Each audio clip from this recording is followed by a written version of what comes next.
Assalamualaikum warahmatullahi wabarakatuh.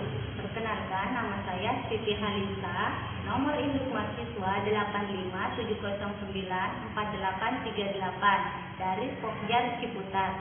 Hari ini saya akan mensimulasikan tentang pelaksanaan pembelajaran kelas serangkap model 222, yaitu 2 kelas, 2 mata pelajaran, dan 2 ruangan. Silakan simak video pembelajaran saya.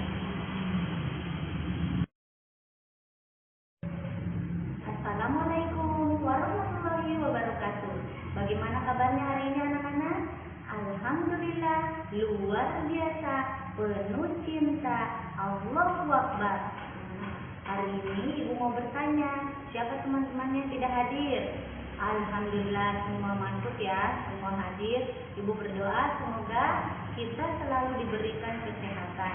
Amin ya robbal alamin. Sebelum kita mulai pembelajaran, marilah kita membaca doa terlebih dahulu. Selesai. Hari ini Ibu akan mengajar kelas 4 dan kelas 5. Biar lebih semangat, kita yel-yel terlebih dahulu ya. Tepuk semangat. Semangat.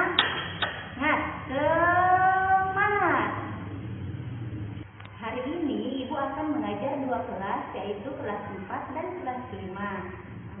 Untuk kelas 4, kita akan belajar tentang matematika. Adapun tujuan pembelajarannya yaitu menentukan kelipatan suatu bilangan dan menentukan kelipatan persekutuan 2 atau lebih dari suatu bilangan. Sedangkan kelas 5, kalian akan belajar ilmu pengetahuan sosial. Adapun tujuan pembelajarannya yaitu kalian diharapkan dapat menjelaskan pengaruh kegiatan ekonomi terhadap tingkat kesejahteraan masyarakat dan dapat memberikan contoh kegiatan produksi, distribusi, dan konsumsi. Untuk kelas 5, silakan kalian kembali ke kelas kalian dan silakan baca dulu materinya tentang cerpen ya, yang ada di LKS kalian. Ibu akan mengajar dulu di kelas 4, nanti Ibu akan kembali ke kelas 5. Hai kelas 4. Ibu akan review sedikit tentang perkalian kalian. 2 dikali 4, masih ingat enggak? Perkalian 2. 3 dikali 5, 6 dikali 2. Alhamdulillah sudah bisa ya. Jadi perkalian ini adalah dasar kalian untuk belajar tentang kelipatan bilangan. Kelipatan bilangan yang akan kita pelajari ini adalah suatu bilangan yang diperoleh dengan cara menambahkan bilangan tersebut dengan bilangan sebelumnya atau dengan mengalikan bilangan tersebut dengan 1, 2, 3, 4, dan seterusnya. Sedangkan kelipatan persekutuan dari 2 bilangan adalah kelipatan dari 2 bilangan tersebut yang sama. Coba perhatikan ya, berikut ini kelipatan 2. Kita gunakan garis bilangan. Garis bilangannya dari 0 sampai 10. Untuk kelipatan 2 berarti melonjaknya 2 kali. 0, 1, 2. Berarti 2. Selanjutnya 4. Selanjutnya 6, 8, 10, 12, 14, dan seterusnya. Ya. Untuk kelipatan persekutuan, coba perhatikan. Berikut ini contoh kelipatan persekutuan dari 4 dan 6. Kita cari dulu kelipatan dari 4. Berarti kelipatan dari 4 sama dengan 4, 8, 12, 16, 20, 24, 28, 32, 36, 40. Untuk kelipatan 6, 12, 18, 24, 30, 36, 42, 48, 54, 60, dan seterusnya. Jadi kelipatan persekutuan dari 4 dan 6 adalah, lihat yang sama, 12, terus 24, terus 36, ya, dan seterusnya. Sampai di sini semoga kalian paham ya. Selanjutnya dari contoh ini Ibu akan menugaskan kalian untuk mengerjakan tugas di buku LKS-nya. sebelumnya Ibu akan membagi kalian ke dalam beberapa kelompok. Namun kelompoknya ini hanya berpasangan, jadi satu kelompok cuma 2 orang. Silakan kalian diskusikan untuk menyelesaikan soal-soal tentang kelipatan bilangan dan kelipatan persekutuan. Nah, Ibu harap kalian tidak berisik karena Ibu akan ke kelas kelima. Halo kelas 5. Nah, hari ini kita akan belajar tentang kegiatan ekonomi yang menyejahterakan masyarakat, juga contoh kegiatan produksi, distribusi, dan konsumsi.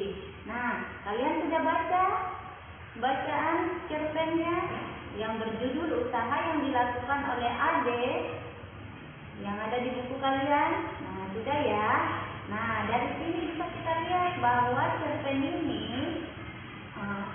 menunjukkan atau memperlihatkan tentang kegiatan ekonomi yang fungsinya untuk menyejahterakan keluarganya.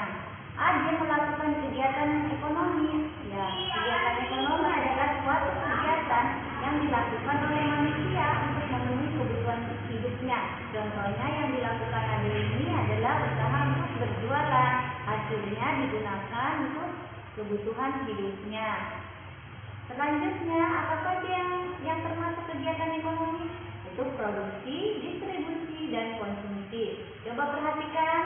Nah, berikut ini ada kegiatan produksi, distribusi, dan konsumsi. Produksi adalah kegiatan menghasilkan barang atau jasa. Nah, kegiatan ini dilakukan untuk menambah nilai guna barang atau jasa. Orang yang melakukan kegiatan produksi disebut produsen. Selanjutnya distribusi. Distribusi adalah kegiatan menyalurkan barang dari produsen ke konsumen. Kegiatan distribusi ini bukanlah kegiatan tunggal karena merupakan gabungan dari beberapa kegiatan. Contohnya pengangkutan barang, pengepakan, penjualan ke pedagang besar. Orang yang melakukan kegiatan distribusi disebut distributor. Adapun terakhir kegiatan konsumsi. Kegiatan konsumsi adalah suatu kegiatan untuk menghabiskan atau mengurangi nilai guna dari barang dan jasa untuk memenuhi kebutuhan hidup. Pelaku atau orang yang melakukan kegiatan konsumsi disebut konsumen. Nah, sampai di sini kalian paham? Ibu akan membagi kalian ke dalam beberapa kelompok. Kemudian dalam satu kelompok itu hanya 3-4 siswa yang mendiskusikan tentang pengaruh kegiatan ekonomi terhadap kesejahteraan masyarakat. Berikut pula memberikan contoh dari kegiatan produksi, distribusi, dan konsumsi. Halo kelas 4. Nah, bagaimana? Sudah selesai mengerjakannya? Sampai di sini mari kita bahas bersama-sama ya hasilnya. Alhamdulillah kalian sudah memahami tentang menentukan kelipatan suatu bilangan dan menentukan kelipatan persekutuan dua bilangan atau lebih ya. Untuk yang masih kurang sempurna jawabannya, yang belum betul silahkan diperbaiki. Baiklah, Ibu akan pindah ke kelas 5 ya. Halo kelas 5, bagaimana? Sampai di sini sudah selesai? Nah, ayo kita sama-sama memaparkan hasil diskusi kalian. Kalian sudah paham tentang kegiatan ekonomi. Kegiatan ekonomi yang dilakukan manusia untuk memenuhi kebutuhan hidupnya terdiri dari kegiatan produksi, distribusi, dan konsumsi. Adapun kegiatan produksi yaitu kegiatan untuk menambah nilai guna suatu barang atau menghasilkan barang. Pengaruh kegiatan ini yaitu orang yang melakukan kegiatan produksi akan mendapatkan balas jasa dari hasil produksinya berupa imbalan uang atau gaji, sehingga dia dapat memenuhi kebutuhan hidupnya. Untuk kegiatan distribusi di sini adalah tujuannya untuk mengirimkan barang dari produsen ke konsumen, sehingga konsumen dapat mengkonsumsi atau mendapatkan apa yang dibutuhkannya dengan tepat waktu. Untuk kegiatan konsumsi, di sini juga ada kegiatan ekonomi di mana masyarakat menghabiskan atau mengurangi nilai guna dari suatu barang dan jasa untuk memenuhi kebutuhannya. Namun di sini ada pengorbanan. Pengorbanan apa? Jika membeli suatu barang, maka tentu saja dia harus mengeluarkan sejumlah uang untuk mendapatkan apa yang diinginkannya. Sampai di sini, semoga kalian sudah paham, dan pada pertemuan berikutnya kita akan lanjutkan untuk materinya kembali ya. Ibu, akhir kata Ibu ucapkan billahi taufiq wal hidayah.